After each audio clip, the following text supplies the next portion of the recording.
Hello, hello. Thank you for tuning in to my live video. I hope you're having a great Tuesday. I hope that you're enjoying your day, your weather, wherever you are. Let me know where you're tuning in from. I am here in Eugene, Oregon. It is going to be hot today in the 90s. Don't even know how to handle that in early June, but it is what it is. Probably gonna head out to the country a little bit later and maybe get in the creek or something to cool off, but that's just my later in the day plans. After this, I'm heading to our Springfield Board of Realtors monthly meeting and luncheon. So I'm excited to do that, excited to see, my new realtor friends. But I wanted to come on here and do my first tips for real estate live video. So I hope that this brings value to somebody. Maybe if you're considering putting your house on the market and you're just wondering how much work it will be, what all needs to be done. It can feel like an overwhelming task, but if you have the help of a professional who can lead you through every step of the way, it doesn't have to be so overwhelming. Getting ready is sometimes the easier part, and getting through the transaction can be the more challenging part. But that's what your realtor is there for, to help you through the process, keep your mind at ease, and make it as easy for you as possible. So, what needs to be done before you even go on the market? Because before you list, you have to have pictures taken, you want to make sure that it's ready to show, and it can be a lot of work depending on what condition your house is in, but here are some basic tips to help you get started and at least, get that first step done. So the first thing, and I think that everybody probably can guess this, but is to declutter. Nobody wants to walk into a house that looks like, we walk into our own homes, they look lived in, we have clutter on the counters, it's totally normal to us. But if you're a prospective buyer walking into a house and you see all that, it's very distracting.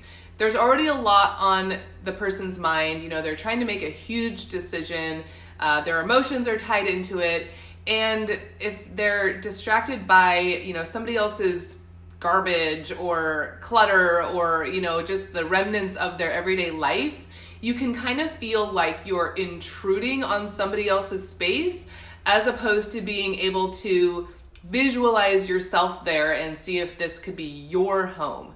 So decluttering,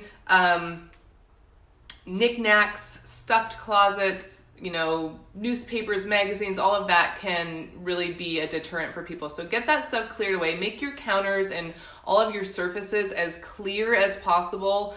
Make it, basically, you want it to look like during showtime and during pictures, like nobody lives there. Now, in between those times, things can come back out. But when it's time for pictures, especially, and when it's time for people to walk through the house, it needs to look almost like nobody lives there. Have extra light bulbs on hand. Now, here's why. You want to show houses with the lights on. It needs to, people want to be able to see all of the corners. They don't want to feel like they're straining to see, the space in the house and how it looks and the angles. And also, if you've done a good job cleaning, which we'll get to in a second, it'll show, the surfaces gleaming and looking nice, and it will just have a good psychological effect for people. And that's really what it's all about. There's a psychological effect that's going to occur when somebody's walking through a house that they're looking to buy, whether it's positive or negative. And it could be subconscious. And if it's one little, negative subconscious thing that gets stuck in their mind and they're not even sure what it is, that's their first impression, and they might not then be interested. So having extra light bulbs on hand, because you're going to have your lights on a lot, you want to be able to replace those easily and not have to have your house shown without a light. Deep clean. So you don't, like I was just saying, you don't want people's first impression to be negative in any way. If you have, fingerprints all over the windows, or if you have animals and there's nose prints and pet prints all over the floors or windows, that makes somebody feel like they're in somebody else's house, and that maybe that person hasn't taken a ton of pride in their home. And again, this is not necessarily true, but it's just the impression that people get. They want to feel like they're buying a house that's been well maintained and well cared for. So when it's clean and it looks nice, that is the impression people get. That's the impression that they're left with. And your likelihood of selling to that person is much more high. So that's number 3, deep clean. So number 4 would be to possibly have a handyman come out, but to look around at your house for little things that you've neglected, things that you've overlooked because you live there. You know, it's just the everyday kind of annoyances, but like loose handles or doorknobs that are jiggly or latches that don't work, you know, things like that we might not care about so much in our everyday lives and we can live with it. But when somebody's coming to look at it, again, they want to feel like they're purchasing a well-maintained house, one that's been kept up with, because if there's little things that are wrong, it might make them wonder what bigger unseen things could be going on. And that's not going to give them a good first impression or a good feeling of what could be to come in the future. So have a handyman come out, fix the little things. You know, if there's dents in the wall or anything like that, that just, you know, you just kind of let it go. But now that you're getting ready to sell, you want everything to look as flawless as possible. Because again, it's all about that first impression and all about how that person feels as they're walking through your house and how they feel when they leave. Do some touch-up painting. That doesn't mean you have to paint completely the whole house. But if there are, you know, chips or dirty spots, or if you have a wall, like bright colored walls, for example, at our last house, my daughter wanted her walls pink. So she had bubblegum pink walls in her bedroom. Now, we actually did not paint that, but luckily the people who bought it had kids, and one of them loved that pink room.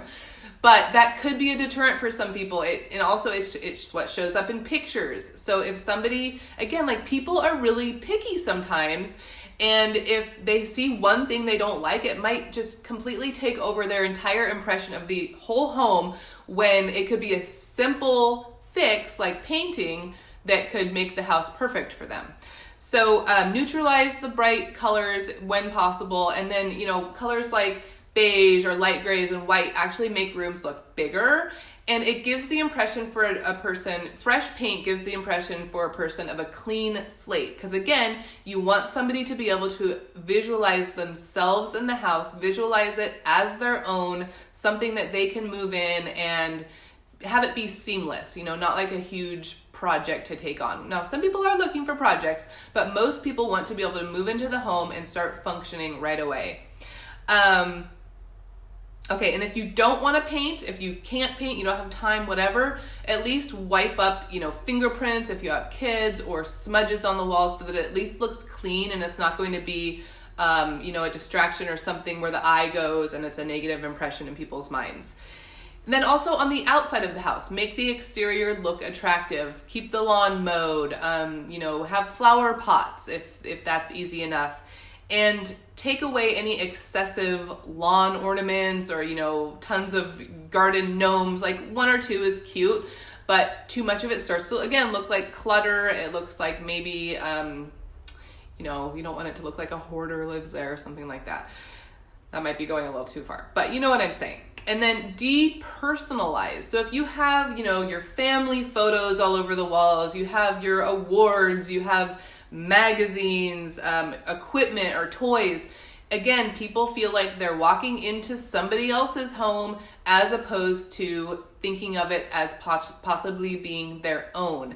So depersonalize as much as possible. That doesn't mean you can't leave up some, you know, family photos, some of the nicer ones, but make it a little bit more sparse. Again, kind of think of it as, you know, you want it to almost look like somebody doesn't live there, because you don't want people to walk through the house and feel like they're intruding on somebody else's property, and it also makes it look like nobody's actually intending to leave. So again, it's all these little psychological tricks that make somebody feel more comfort, more at ease, and more like they could see themselves seamlessly moving into this home and making it theirs. So that is my tips for you on getting your home ready for the market. Obviously, if you are, looking to sell a home or buy, I would love to work with some buyers. get in touch with me. I can walk you through this in much more detail, help you keep your mind at ease through the process, and help you with your real estate goals, because that is what I'm here for. So thank you for watching. Hey, Sonia. That's my sister and my business partner. We will be revealing our business name and hopefully our logo soon so that we can become super duper official. All right, have a great rest of your day and I'll talk to you soon. Bye.